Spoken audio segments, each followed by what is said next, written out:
ভাইরে ভাই, এই ভিডিওটা একবার সম্পূর্ণ দেখেন, হাসতে হাসতে আপনার পেট ব্যথা হয়ে যাবে। গরু কোনটা নেবেন? আপনাকে কে বলছে আমি গরু নিতে আসছি? আমি ভুক্ত অধিদপ্তর থেকে আসছি। আপনার গরুর শিং এত ছোট কেন? এটা নিশ্চয় চুরির গরু, এটা নোট করতে হবে। গরুর রং কালা কেন? কালার লাগে আনছেন, আলকাতরা দিচ্ছেন, এটার মধ্যে ভেজাল আছে। এই, এটা ল্যাব টেস্টে পাঠাও। গরুর বয়স কি ঠিকঠাক আছে? জন্ম নিবন্ধন কই? এ হাসে কেন? এটা জরিমানা দাও। এই গরুর বাপ কে? এতিম গরু, এরা আমার বাসায় নিয়ে যাও। এই গরু তো লেজ ছোট। এই গরুর মালিক 2.5 লাখ টাকা জরিমানা আর 15 বছরের জেল দেওয়া হোক। ম্যাডাম, গরু 2.5 লাখ টাকা জরিমানা করলেন, আর গরু 2.5 লাখ টাকা না। এই বেশি কথা বলে এর আরো 50,000 টাকা বাড়ায় দাও।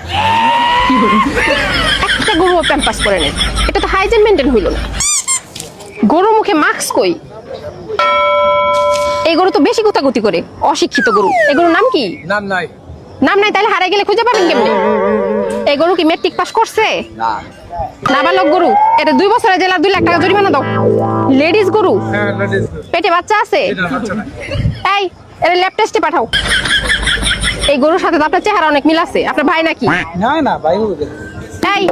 গরু ডিএনএ টেস্ট করাইতে হবে, ফরেনসিকে পাঠাও। এই গরু এত বেশি লাফালাফি করে কেন? গরু কি টিকটক করতো? কোন ইউটিউব চ্যানেল আছে? ছাগলের কি ভ্যাকসিন দেওয়া আছে? আমরা এখানে আসছি, আরো চাঞ্চল্যকর তথ্য বের হয়ে আসবে, এখন শুধু সময়ের অপেক্ষা। একটা গরুর মুখেও মাস্ক নাই, একেবারে অস্বাস্থ্যকর পরিবেশ। তদন্ত চলছে, কিছু গরুকে ল্যাব টেস্টের জন্য পাঠানো হয়েছে। আমাদের সিআইডি টিমের কাজ চলমান, দেখা যাক কি হয়। ধন্যবাদ।